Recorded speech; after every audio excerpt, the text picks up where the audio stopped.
How does one live well?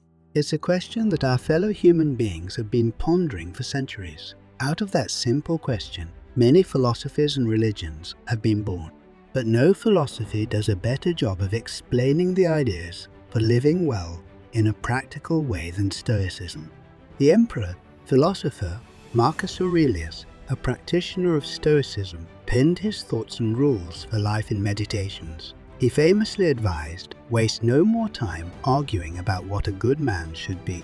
Although Meditations was never meant for publication, it continues to resonate with readers today, offering timeless wisdom. Marcus Aurelius' journal reveals that even the most powerful person on earth grappled with universal human problems. It reminds us that the challenges we face today and those we'll confront tomorrow are not so different from those of the past. In exploring the 3 rules of life that Marcus considered paramount for a good life in this video, we can adapt them to navigate our modern-day challenges and uncertainties. Rule number 1. Always aim for pure judgment of events. In the philosophy of Stoicism, Marcus Aurelius offers a timeless guide to living a life of wisdom and virtue. One of his fundamental rules for life, aim for pure judgment of events, encourages individuals to approach life with a sense of rationality and equanimity.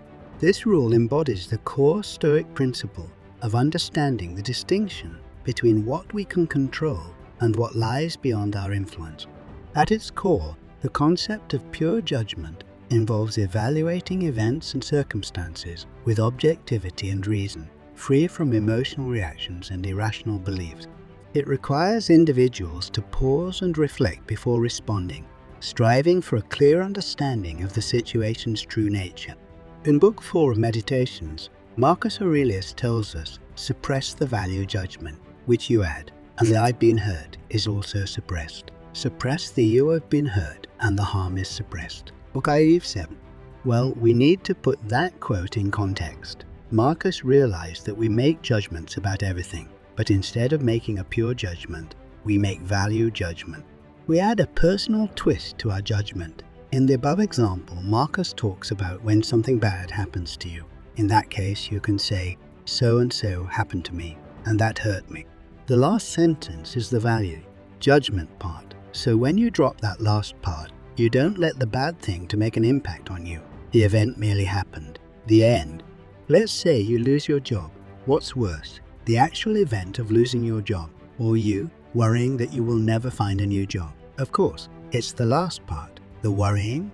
When you make a judgment like that and give meaning to events, you're not making a pure judgment. So remember to look at everything that happens to you for what it is. Did your partner cheat on you? Did you get ill? Did you lose money? Did people make fun of you? Stab you in the back? The events themselves can't hurt you if you don't let them. Hence, aim for pure judgments of events. Did something happen? Fine. Do something or move on. In our fast-paced and emotionally charged world, Marcus Aurelius' call for pure judgment remains profoundly relevant. It offers a path to emotional intelligence, resilience, and effective decision-making. Whether in the workplace, relationships, or personal growth, aiming for pure judgment allows us to approach life's events with a rational and calm mindset.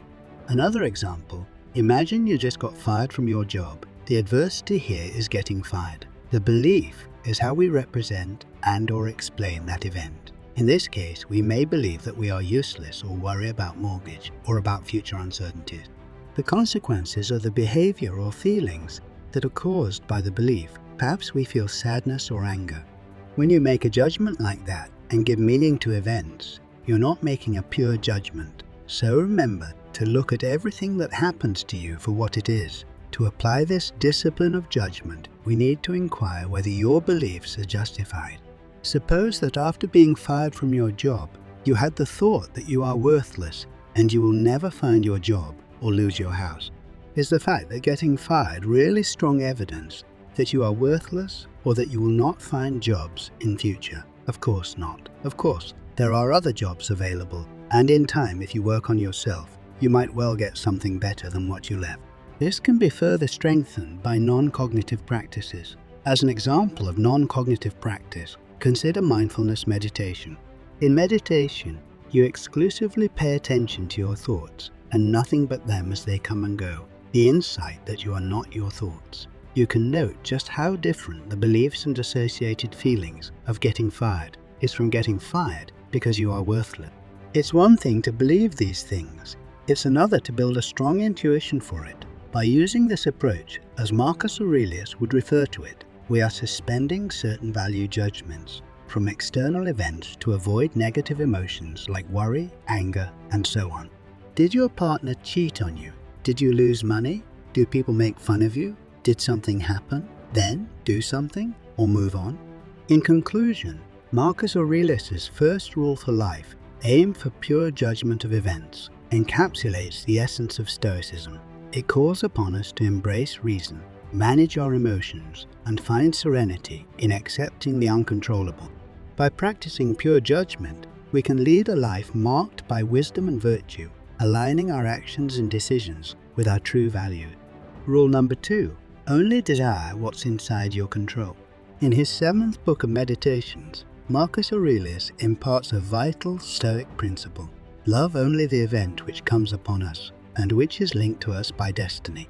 This rule finds its roots in Epictetus's discipline of desire and tackles the passion of desire, one of the 4 passions that Stoics believed hinder human progress and contribute to suffering.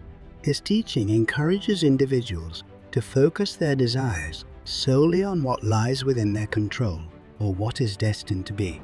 The Stoics categorized these passions into 2 types: those for things not in present possession or anticipated in the future, desire, and those for things presently engaging a person, pleasure, and distress.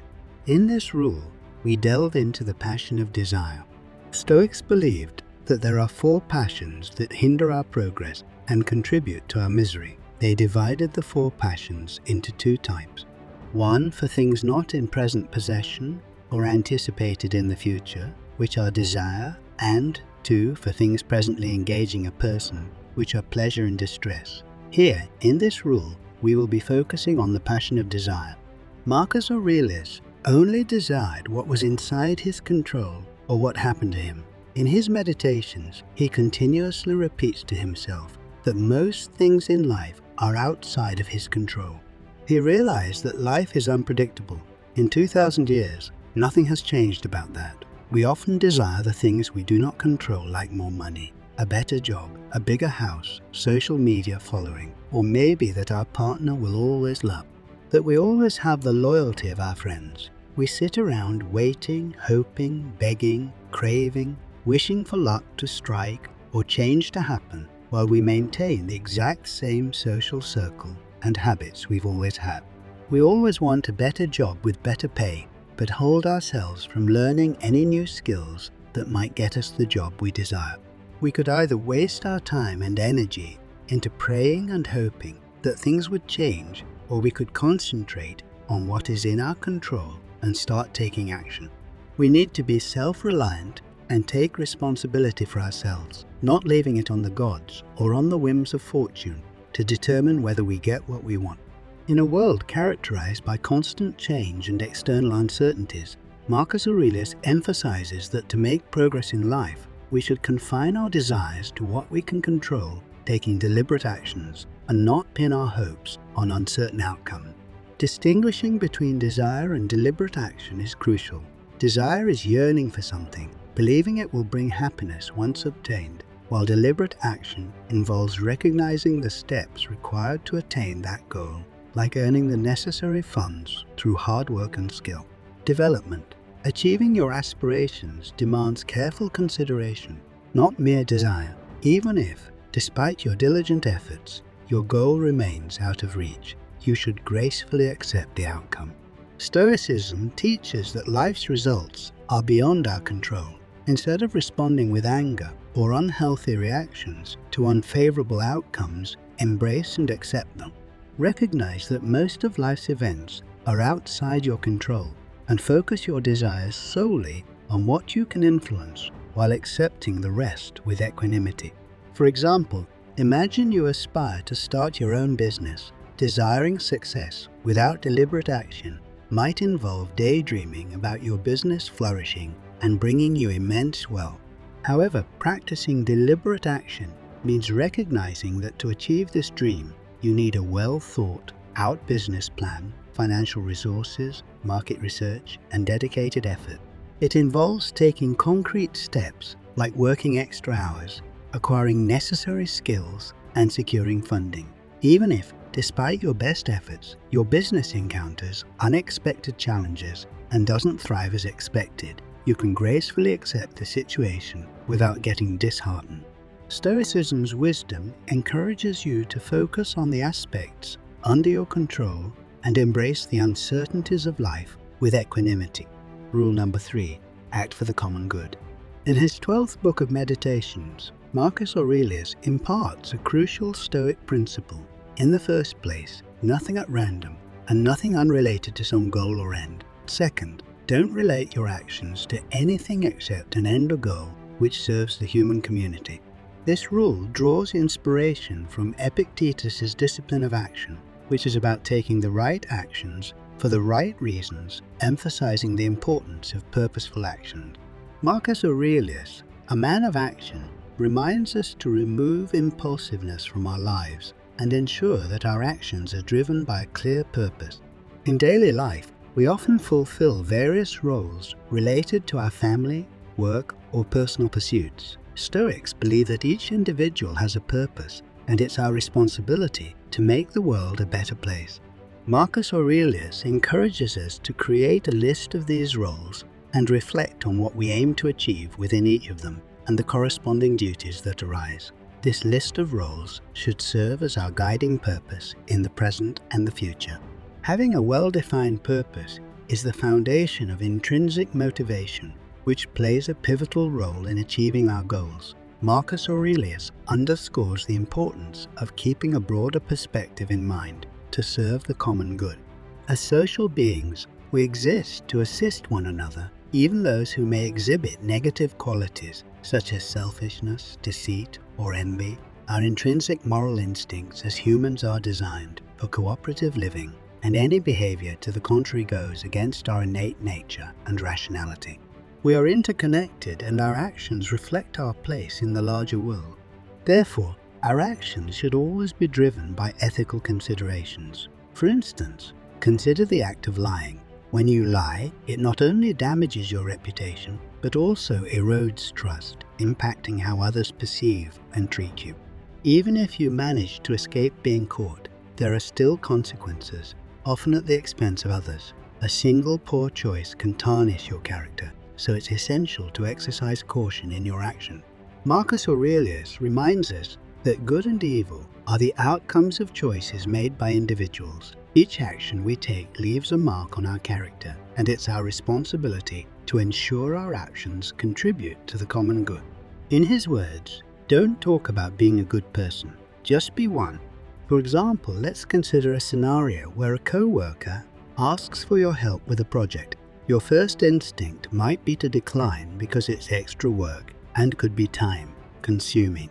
However, applying the Stoic principle of acting for the common good, you reflect on your role in the workplace. You realize that helping your co-worker not only benefits the project, but also contributes to a harmonious and cooperative work environment.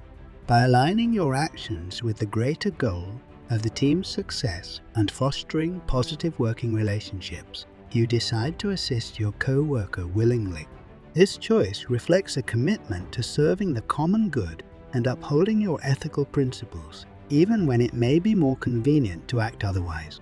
In conclusion, Marcus Aurelius has left us with 3 invaluable rules for life through his meditations. These rules, rooted in ancient wisdom but remarkably relevant today, offer profound insights into how to navigate the complexities of the human experience. They provide timeless guidance for living a meaningful, purpose-driven life. They encourage us to embrace rationality, self-control, and compassion, fostering personal growth, resilience, and the betterment of society. Through the wisdom of Marcus Aurelius, we find a path to not only navigate life's challenges, but to thrive as individuals who contribute positively to our world.